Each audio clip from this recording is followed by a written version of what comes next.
So let's talk about psychic activations, which is when your psychic gifts come through. And if we have not met before, my name is Jessie. I'm a psychic medium, a therapist, and I love talking about the intersection of psychic abilities and mental health.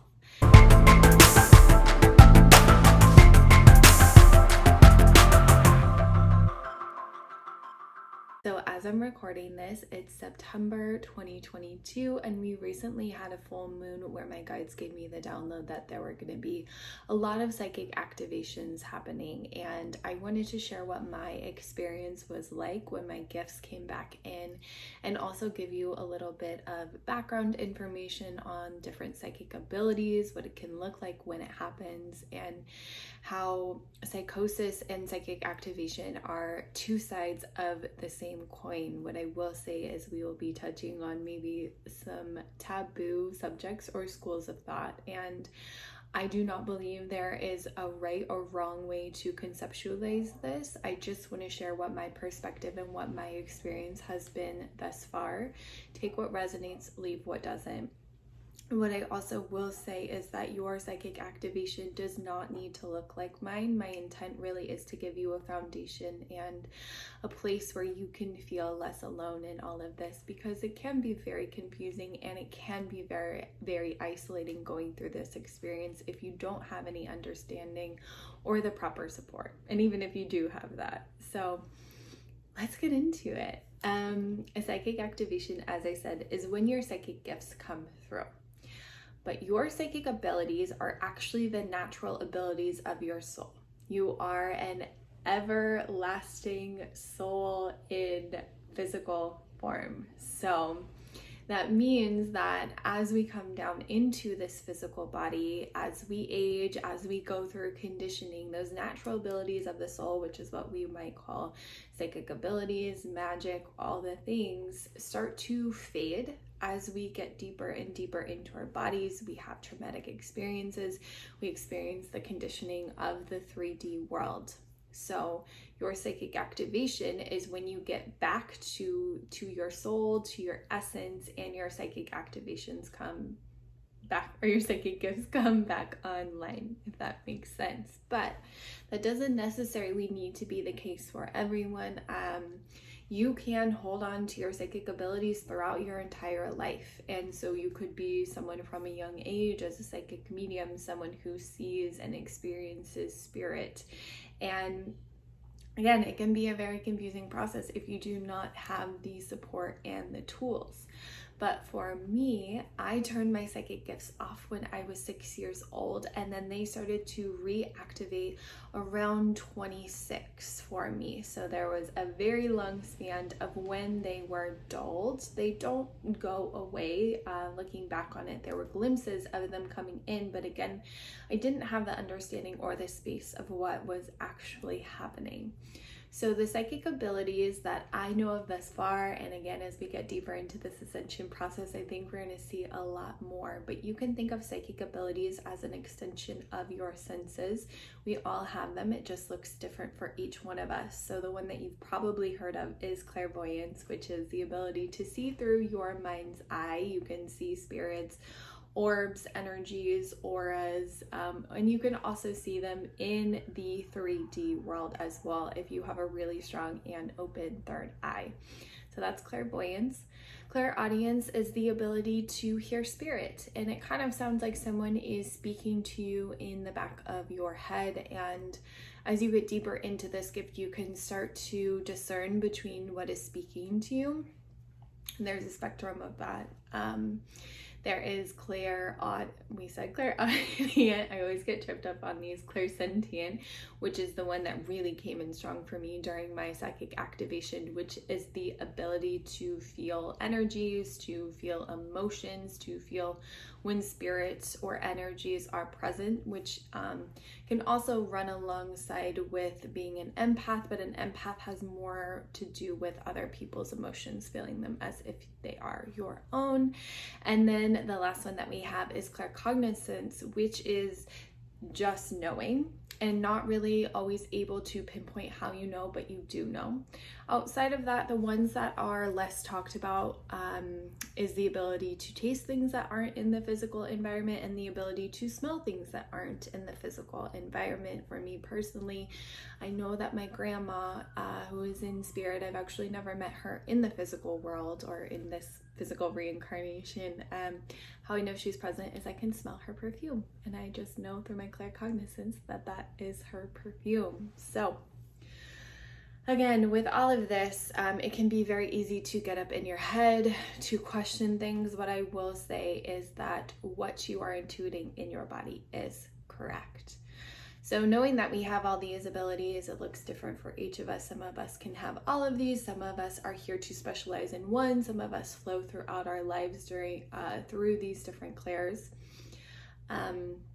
What became the strongest for me when I went through my psychic activation was my clairsentience. So again, the ability to feel energies, emotions, spirits, and beings as if it was your own experience. And when mine really came online, I will say that I was working one-on-one with a psychic mentor at the time and had been dabbling into it for probably about 4 or 5 months when I became aware of my gifts.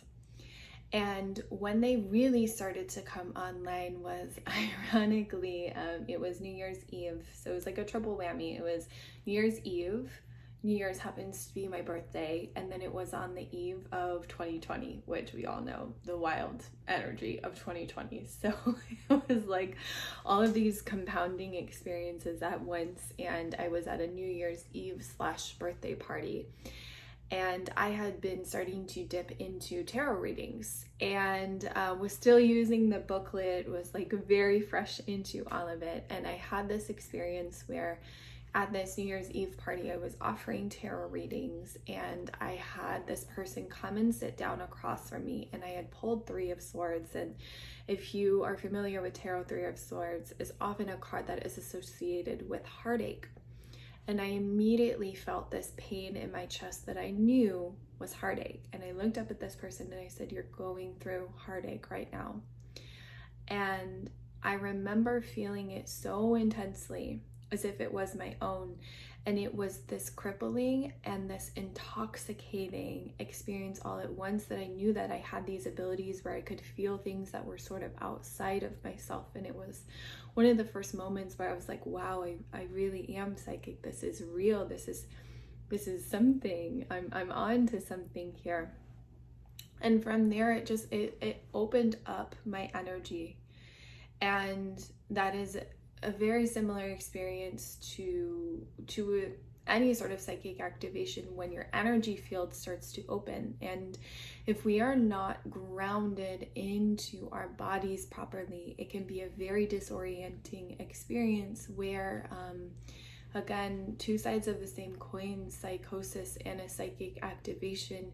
Some of the experiences that you have from more of a traditional mental health perspective could be given a diagnosis, and there's space for all of that, right? You have to choose a path that feels best for you when working with what your experience is. But what I will say is that I wish that I would have known more about the impact of my mental health. So when I really opened up to my clairsentience, I remember, that night was very traumatic in that I was taking in so much energy. There were so many people at this party, and there was so much going on with spirits and energies within this house that we were in as well. And I was just completely opened up. And I was saying things and feeling things that weren't mine, and it was like all these old wounds and stories were coming back up to the surface for me. And I remember feeling so distant and disconnected from my friends, my really close dear friends that were there with me. And so I ended up going to bed, was very emotional, was crying, was saying things that weren't necessarily feeling like me, was feeling things that weren't necessarily feeling like me, but I didn't have the point of reference for it. And I remember waking up the next day, and at that point I was so out of my body and I was feeling so much pain. And I called a friend who wasn't at the party, and we ended up spending the day together, and I remember telling her, like, I'm not okay. I don't know what's going on. I feel icky in my skin. I feel very itchy, like I don't want to be in my body anymore. I feel like I have the weight of the world on my shoulders. I feel like I'm feeling everything, and I don't want to feel like this anymore. When you are a very clear, sentient person and you haven't learned energetic boundaries, you can be very susceptible to anxiety and depression and these heavier emotions. We can take them in because we're this open center and we don't understand that we have to differentiate ourselves from the energy that we're intuiting through our clairsentience. What I will say with things like clairaudient, again, there's two sides of the perspective, but when you start to hear things in your head, there's maybe a psychosis viewpoint, or it's just that you're starting to open up to your clairaudient gifts, right? Two sides of the same coin, and neither is necessarily right or wrong, but how do we meet in the middle and understand that there's not just the mental health perspective, there's also the psychic side of stepping into your gifts? And can we start to learn to differentiate between our own inner voice and maybe the voice of spirits or energies or beings? And coming back to clairvoyance, the ability to see things, again, there could be a psychosis diagnosis depending, on what is going on, especially if it's more severe. But maybe instead of seeing things that aren't there, this person is actually just seeing things that are there, but they're in a different realm. And because their third eye is so open, they have the ability to see these things. And again, no right or wrong perspective. This is just food for thought here. If you were someone who had what might be considered a very dramatic, again, it could be a psychotic break, or it could be a very intense, when your psychic abilities come in, a psychic activation. If you are not grounded properly into your body, if you have a really strong history of trauma, if you are not properly resourced, you might be someone who has learned to exist up and out of your body, and you're not fully embodied and fully grounded. It's really important that all of our energy centers are functioning properly so that we can be a fully embodied person, and we are not up and out when our psychic activations happen. Again, for someone who may be experiencing a more severe psychic activation, it can be very disorienting, and it's a very fine line between that psychosis and psychic stuff happening, two sides of the same coin. What I want to say is that navigating this, when your psychic gifts come online, it is going to shift your entire perspective on the world, and it is going to feel like you are shedding a sense of self that maybe you really strongly identified with, but now that you're opening up to your different senses, you're going to walk through the world and perceive the world in a completely new way. For me, when my clairsentience really came online, and then the clairaudience, the claircognizance, the clairvoyance kind of started to follow, but for me it was really led by my clairsentience. And I started to notice, and it was interesting how this was unfolding in 2020 when we were asked to be more isolated and weren't really going out and around people. I really started to notice how I had experienced social anxiety most of my life and didn't know it, which was due to me having a lack of energetic boundaries and me taking in people's anxiety and depression and all of these experiences when I was with large groups, or even in intimate settings as well. And it triggered something in me where I really started to evaluate how I wanted to show up in the world, the people that I had in my life, the way that I wanted to do things, the work that I wanted to do. It can be very confusing as you start to put the pieces together of your life and want to do something different, but maybe not necessarily know how. So what I will say, as your gifts start to come online, it's okay if your stuff starts to come up too, right? We might call that shadow work, inner child work, any sort of sides of self that you have been pushing down and not looking at will start to rise up during this experience. And again, it's two sides of the same coin, but there is that strong correlation between your mental health and your psychic activation. It can be very easy to question yourself. It can be very easy to question your sanity, especially when the outside world is telling you that you shouldn't hear things, see things, know things, feel things. There's psychic work is still very taboo in certain circles, and my aim is to destigmatize it as much as possible. And mental health is also very stigmatized at this point in time. So can we start to weave in these two constructs of the psychic work and the mental health work together? I really believe that they can go hand in hand if we take the structures of the mental health system and then the less structured experience of the intangible world of the spiritual world. Two sides of the same coin in my perspective. So that you are going through this, or you know someone who is going through this, just know that you are not alone and that it's okay to be confused. It's okay to feel overwhelmed. What I will say is that as I started to walk this path, you can't unsee what you've seen and what you've experienced and what you feel, but I wouldn't trade it for the world. I'm so happy that I've really gotten to know myself, not the version of self that I was projecting out into the world, so I didn't have to look at my sensitive side, my psychic side. The witch wound is real, and the witch wound is because there are those of us who have been persecuted in past lifetimes and even in current lifetimes for our abilities. So when I first stepped into this, I really wanted to keep it a secret because I felt this fear of safety, and I didn't understand why until I started to talk about it more, until I started to have those spaces where I could explore this and realize that the witch wound is very common because there's a part of the soul that knows that in past lifetimes we weren't safe for doing this work.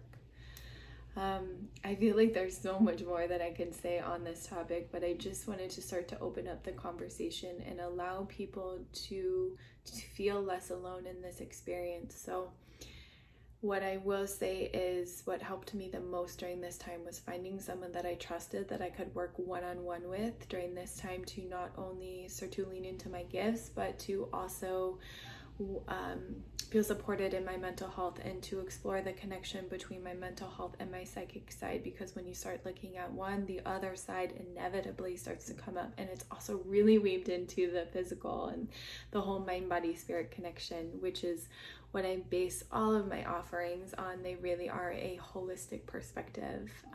If you are interested in knowing more, I have a couple of resources on my website. So I have a co-authored book called The Divine Feminine. It's 20 beautiful souls who have all written a chapter into this book talking about their experience with the feminine. And in my chapter, I really go into depth of what the process was like of me uncovering my psychic abilities, and I give you tips and tricks that you can use in your daily life. So that is a way for you to get more familiar with my story and my work.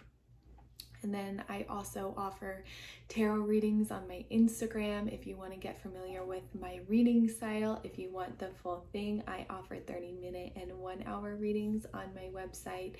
And probably my most prized offering that I have, I mean, I love them all. My most prized offering is called Psychic Therapy, and it is the exact style of one-to-one work that I needed when I was going through my psychic activation. So it's a fusion of psychic work and therapy. So what I will say for those who are interested, you can reach out to me on my website, or what I would recommend is booking a reading with me first, so you can get to see what my style is and you can see if it would be a good fit, because trust is really important when you're doing this work. If you have any questions, you can pop them down below. I will do my best to answer them, and I'm sending you so much love.